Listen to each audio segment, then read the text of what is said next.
Hey guys, listen. Every day that you get up, you're faced with a decision. You got two choices. It's either you're going to be locked in or you're not, right? And I think the crazy thing about life in general is that a lot of people will know when you're locked in and when you're not locked in, because when you're locked in, they're going to tell you about it, whether it's directly or indirectly.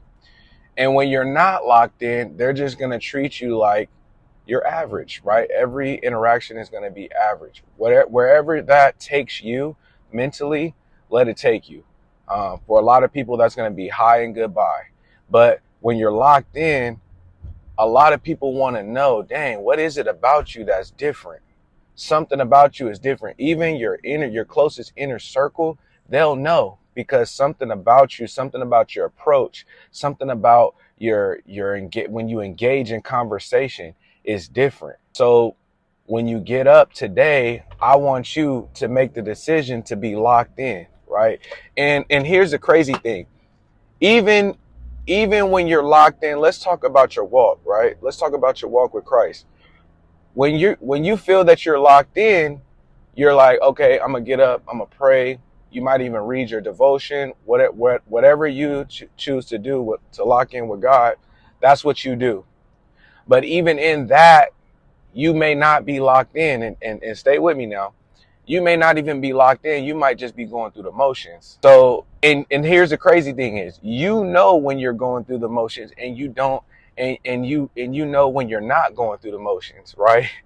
And it's usually when something is going extremely bad, all of a sudden we get super locked in with God. Like, oh man, God, I'm just going through this. We're crying. We're listening to worship. We're doing all these different things, right?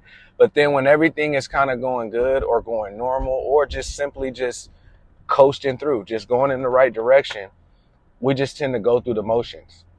Hey, forgive me my sins and thank you for a new day. I'm excited, whatever, right? Whatever. But I want you to get even more locked in. I'm going to tell you why, because when we add the other side of being locked in, both spiritually and physically, that takes you to a new level, guys.